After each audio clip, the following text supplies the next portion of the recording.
trouble. Well, the Browns have allowed fewer points than any other team, but they haven't had to contend with the multidimensional talents of Randall Cunningham. Randall Cunningham's so good. We talked to Bill Belichick yesterday, and he said the thing about Randall is he makes you cover the entire football field, whether it be running the ball or throwing it. He is just always so dangerous. The Eagles have won the toss and will receive. Vaughn Hebron and Herschel Walker deep to accept Matt Stover's kick. Stover boots it, and it'll be taken by Walker at the 6. Walker to the outside. Will be ridden out of bounds at about the 22-yard line. A 16-yard return. There's a penalty marker down. It's a warm, overcast afternoon in Philadelphia. Here's the penalty. Jerry Austin, the referee today. During the run back, holding. Number 38, 10 yards. It'll be first down. Rich Miano guilty of the hold for Rich Kotite's team. The offense of the Eagles ranked 5th in the NFL. Alexander, the center, anchors this offensive line. Watch the rookie Bernard Williams, 6'9", 320 pounds. Randall Cunningham, the quarterback, hitting over 56% of his passes.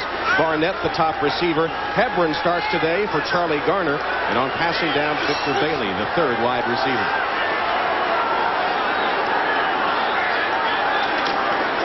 And the give is to Hebron. Vaughn Hebron only a yard or so on first down against that tough Cleveland defense. Rob Burnett with that tackle. Here's the way the Browns line up. Outstanding front four. Burnett leads the team, 5.5 sacks. Perry back after missing last week with a shoulder injury. Pepper Johnson, who made a lot of trips to the vet during his years with the Giants, leading tackler. Turner heads the secondary. He has 6 interceptions. The Browns will use a dime today. Johnson goes to the defensive line. Caldwell, Booth, and Riddick come in.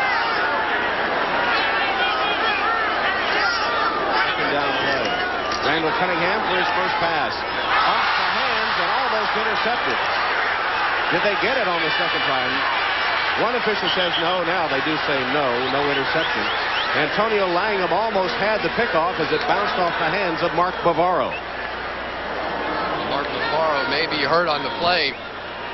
Looked like Bavaro had the ball right in his hands, and then when it went up in the air, it appeared to land on the back of his legs. And Pepper Johnson thought he had the right to pick that thing up. Now, if that ball never touched the ground, Pepper Johnson had every single right to it. Mark Bavaro is still down. Couldn't really tell from that angle whether or not it hit the ground or not. The oft-injured Bavaro, of course, had his best years with the New York Giants, played with the Browns in '92. They gave up on him, and he's found new life here with the Philadelphia Eagles, who have recycled a number of veterans whom Rich Kotite says were given up on by other teams. Bavaro kind of like Garfield the cat. He's 2 or 3 different times they wrote him off as dead, and now all of a sudden back here with Philadelphia and has played very well. Had a good season last year, a career high in touchdowns with 6. Asking Bill Belichick if Bavaro was a Hall of Fame candidate yesterday. He, of course, was coaching on the staff of the Giants when Bavaro had his best years and gave some thought to it. Says his blocking might get him in, although his pass receiving stat's not as gaudy as some other tight ends. Third down play. Cunningham under pressure is sacked back at the 1-yard line. Michael Dean Perry and Anthony Pleasant were all over Randall Cunningham.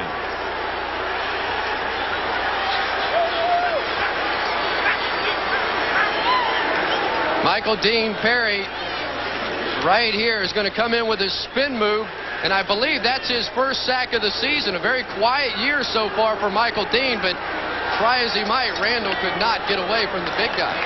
Michael Dean with a big play, and punting from deep is Barker.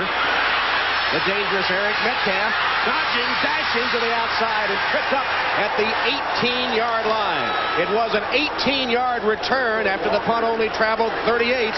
Herschel Walker made a touchdown-saving tackle. And Eric Metcalf so dangerous when he gets on an AstroTurf field. Herschel Walker, who does it all for the Philadelphia Eagles, was the last guy able to make a play. But you have to love when you see Metcalf on the AstroTurf. As great as he has been in Cleveland Stadium, you just wonder about what he would have done on an AstroTurf field. There you see the starting offensive line for the Browns, and Mark Rippon is the quarterback. Leroy Horde had a career-high 123 yards last week. Here is Horde, straight up the middle. He bursts free down to the 11-yard line. Tackled by Greg Jackson, the free safety. The Eagle defense ranks second in the NFL and a great front four. There's a penalty marker down on that run by Horde as we look at the front four of the Eagles. Fuller fourth in the NFL. He has 8 sacks. Harmon has 6. The Fridge still tough against the run. Byron Evans is the leading tackler. And in the secondary, Allen has been to 4 Pro Bowls. Jackson has 4 interceptions. In the dime defense, Frazier and Smith are the extra defensive backs. And Tom didn't see exactly what happened there, but that flag came in well after the play was over. Discussion going on now between the officials. This is very much a new look Philadelphia Eagles defense. They have 5 new starters on that defense. An incredible year free agent wise. Both safeties new, both defensive ends new. They have a personal foul. An open hand blow by number 72. Personal foul. Number 56 retaliated with the open hand blow. Those penalties all set. It was after the play. Second down. Bob Dahl of the Browns, Byron Evans of the Eagles. Well, at least they showed their intelligence on the play. Didn't close that fist and break any knuckles. There's Rich Kotite and Bill Belichick. It's amazing how little respect these two coaches get in their respective hometowns, despite both having a 7-2 record. Belichick said 7-2 in Cleveland wasn't as bad as 10-0 with the Giants when he was in New York.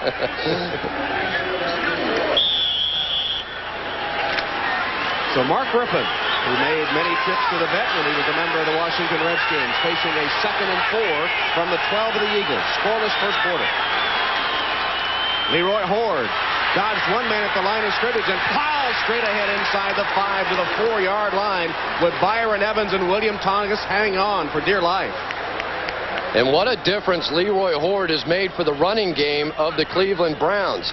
He's averaging 4.9 yards per attempt so far this season. That's second only to Barry Sanders in the National Football League. You think about those numbers, you just have to wonder why Leroy Horde hasn't gotten the ball more often. Last week, a sensational performance. He approached this season with a pay cut and determined to prove that he could contribute to this team. When Tommy Vardell was injured, Horde has stepped up big time. This time Horde is good at the line of scrimmage and still manages a yard or 2, carrying William Thomas with him until green-shirted reinforcements arrive. And it's interesting that Leroy Horde, who has had some problems fumbling the football in the past, is in on the goal line offense now. There were some questions last week because they put in Ernest Biner down on the goal line as to whether or not Bill Belichick simply did not trust Leroy Horde with the football down around the goal line. They told us that they've changed the offensive scheme down here now, and Horde will get the ball. 2nd and goal from the 3. The Eagles have been tough against the run, so rip into the air. Touchdown to Carrier. Mark Rippon fires a strike to Mark Carrier in the end zone, and the Browns, after sacking Randall Cunningham deep, take advantage of the field position to go ahead. Testaverde applauds as Mark Rippon throws his 3rd touchdown pass of the season.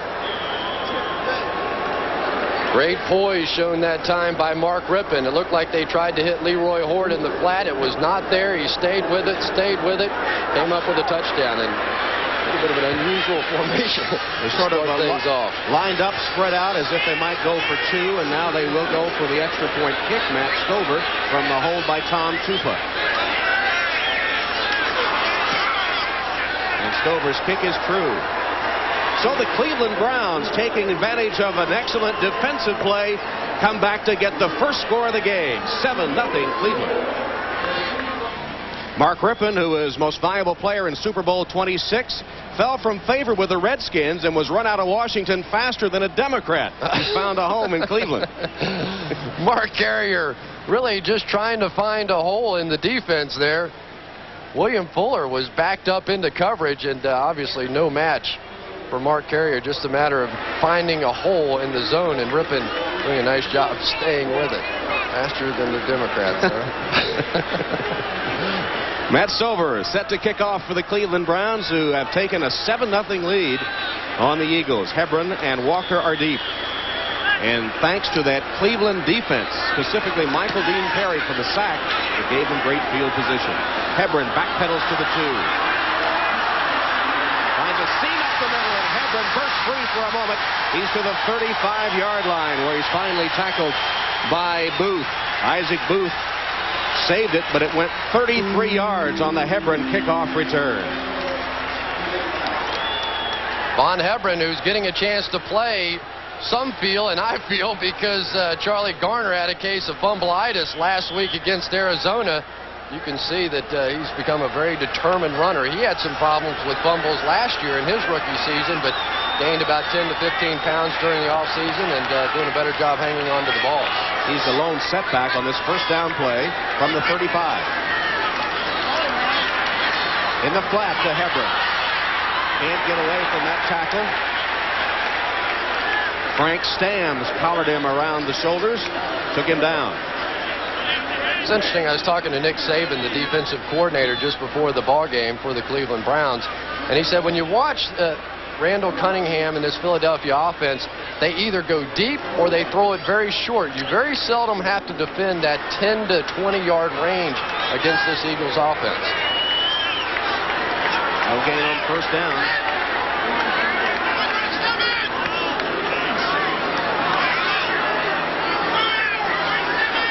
Morrow in motion. Hebron tries to duck outside and gets there, but only for a couple of yards before he's wrapped up and taken down by Stevan Moore. Hebron telling us yesterday that you can tell a difference when you're playing against an AFC team. He said that they're not quite as physical as some of their NFC opponents, but at least so far, Mr. Hebron may be eating those words. This Cleveland defense has been outstanding so far. And Eric Turner responded to that statement by saying Bill Belichick knows all about the NFC, and he's built this Browns in an NFC image. 3rd and 8. Cunningham from the gun.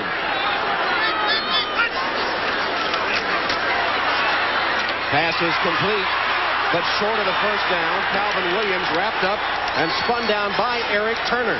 And so the Eagles once again go 3 and out. What a great tackle that time by Eric Turner. It looked like Calvin Williams was about to escape, and there really wasn't any help on that side of the field. Eric Turner just a little bigger, a little stronger, and got him to the ground. Ryan Barker set to deliver his second punt of the game at the dangerous Eric Metcalf. The high sailing punt. Metcalf calls for a fair catch and lets the ball hit him, but he was standing out of bounds. Backboard. That was a strange play. 36-yard punt by Barker. Metcalf still looks puzzled by that turn of events. But did Barker call bank? 7-0 Browns. Their second possession coming up. From the city of brotherly love, Tom Hammond, Chris Collinsworth, Marianne Grabavoy, where the Browns lead the Eagles 7-0. Rippon, a play-action pass, delivers it complete to the 30-yard line and beyond to Frank Hartley, who is a reserve tight end. William Thomas made the tackle. Hartley, generally a blocking tight end, left out in the flat by himself. I think because we have the return today of one Michael Jackson. Michael Jackson, the big play receiver for the Cleveland Browns over the last couple years. 15 touchdowns over that period of time, and he has been in the ball game, and he did a little clear that time for Hartley and left him open on the sideline. He hasn't caught a pass since the real Michael Jackson got married. Leroy Horde only got a yard that time. It'll be 3rd and a couple for the Browns.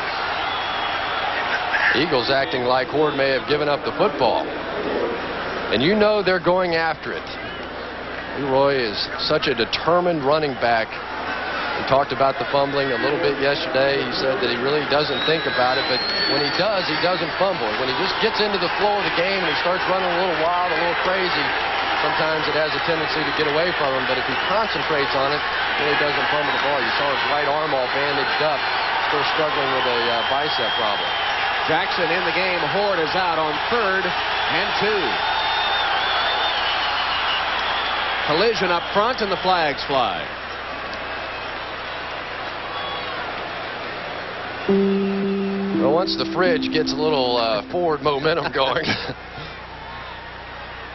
For the snap, encroachment, number 91 of the defense, 5 yards.